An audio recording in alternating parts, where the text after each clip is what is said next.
이번 시간은 채무불이행, 그 중에서 이행보조자 등의 고의과실 나와 있는데요. 266페이지 보십니다. 391조 보시면 채무자가 법정 대리인이나 이행보조자를 써서 이행을 할 때 그 법정 대리인 또는 피용자, 여기서 피용자가 이행보조자가 되죠. 고의나 과실이 있게 되면 채무자의 고의나 과실로 간주해버리죠. 본다는 것입니다. 이제 이건 채권 관계가 현존하는데 채무 이행을 하다가 사고가 난 거죠. 그것은 이행 업무와 객관적, 외형적으로 관련을 가지고 있습니다. 라고 한다.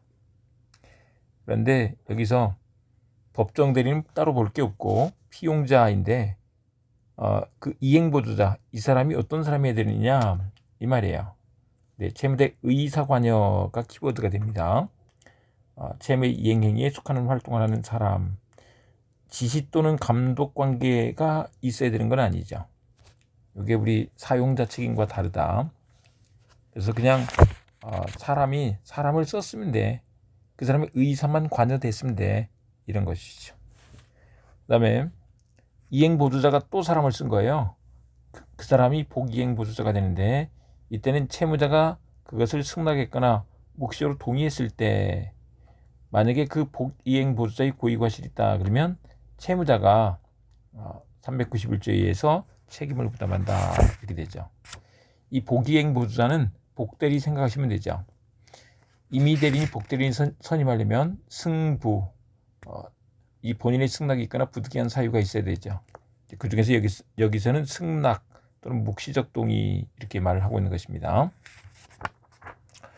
그 다음에 이제 그거를 다시 한번 썼는데 우리 판례가 채무자의 의사 관여가 있는데 이게 지시 또는 감독을 받는 관계에 있어야 되는 것은 아니다. 그래서 제3자에게 도급을 주어 임대차 목적물을 수선한 경우, 이게 우리 메추리 농장 사건인데 임대인이 이제 전파상을 사서 우리 전기시설을 했는데 그게 잘못돼서 불이 난 거예요. 그랬을 때 그 이행보조자의 행위로 인해서 우리 채권자가 피해를 입게 됐을 때 채무자가 손해배상 책임을 져야 돼. 네, 이런 얘기인 거죠. 의사 관여가 있었으면 돼. 그 다음에 법정 대리인 또는 이행보조자의 고의 또는 과실이 있을 때 문제죠.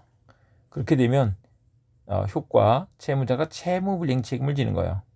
그래서 이걸 채무자의 고의 과실로 간주해서 그렇게 되는데 만약에 사용관계가 있다, 지휘감독 관계가 있다 그러면 사용자 책임도 생길 수 있죠. 그러면 이제 우리 채권자는 채무불이행 책임과 사용자 책임을 다 물을 수 있게 되죠. 경합한다 이렇게 되겠고, 그 다음에 이제 이행보조자 책임이 나와 있는데 이행보조자가 채무자는 아니기 때문에 채무불이행 책임을 지는 건 아니죠. 채권자와의 관계에서. 그런데 불법행위 책임을 질 수는 있죠. 그런데 이때 채무자가 채무불이행 책임을 지는데 우리 이제 이행보조자는 불법행위 책임을 지잖아요. 그 둘이 부진적 연대 채무를 부담하게 된다. 이건 아주 많이 나오는 얘기죠. 근데 그래서 만약에 변제를 했다 그러면 이행보조자 때문에 내가 손해배상하는 손해를 입게 됐으니까 너 책임져 라고 하면서 구상권 행사를 시키게 된다. 그 다음에 요 내용은 여러분 이행보조자 책임과 사용자 책임을 비교해서 봐야 되는데 요게 사용자 책임이 시험 문제로 많이 나오죠. 이행보조자 책임도 많이 나오지만 그래서 비교해서 좀 알아두시겠습니다. 이행보조자 책임은 이게 채무불이행 책임이에요. 근데 사용자 책임은 불법행위 책임이죠. 근데 이게 이행보조자 책임은 그래서 채무자가 채무불이행 책임을 진다는 것은 이행보조자의 과실로 인한 책임이죠. 그래서 타인의 과실에 대한 책임이 된다. 그런데 사용자 책임에서 사용자가 지는 책임은 자기가 선임 감독을 잘못한 것에 대한 책임이 되는 거예요. 그 다음에 요건에서 특히 좀 우리 알아두셔야 될 거, 이행보조자에서는 종속관계, 지휘감독관계가 필요가 없죠. 의사 관여가 있으면 돼. 근데 사용자 책임은 종속 관계, 그걸 이제 지위 감독 관계라고 이렇게 표현하는 거죠. 그랬을 때 효과적으로 채무자가 채무불이행 책임을 지죠.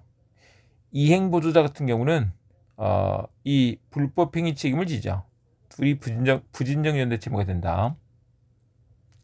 사용자 책임에서는 사용자가 불법행위 책임을 지는데 그것을 사용자 책임이라고 하고, 피용자도 750조에서 일반 불법행위 책임을 지죠. 그리고 여기도 부진정 연대 채무가 되는 건 맞아요. 그런데 우리 이행보조자 책임은 면책 가능성이 없는 거예요. 간죄버리니까. 그런데 이제 우리 사용자 책임은 어쨌거나 면책 가능성이 있죠. 사실상 면책을 인정하고 있지는 않지만 입증 책임이 전환되어 있는 거잖아요. 그래서 중간적 책임이다. 거의 입증을 못하게 되는 것이니까 거의 무과실 책임처럼 운영이 돼서 중간적 책임이다, 이렇게 하게 된다. 그 다음에 만약에 직원이 이행하다가 사고를 냈어. 그러면 채무자는 391조에 의한 책임과 756조에 의한 책임 둘 다 지게 되는데, 둘 다 생길 수 있는데 그때는 이제 경합할 수 있게 된다, 이렇게 되겠습니다. 네, 여기까지 보겠습니다.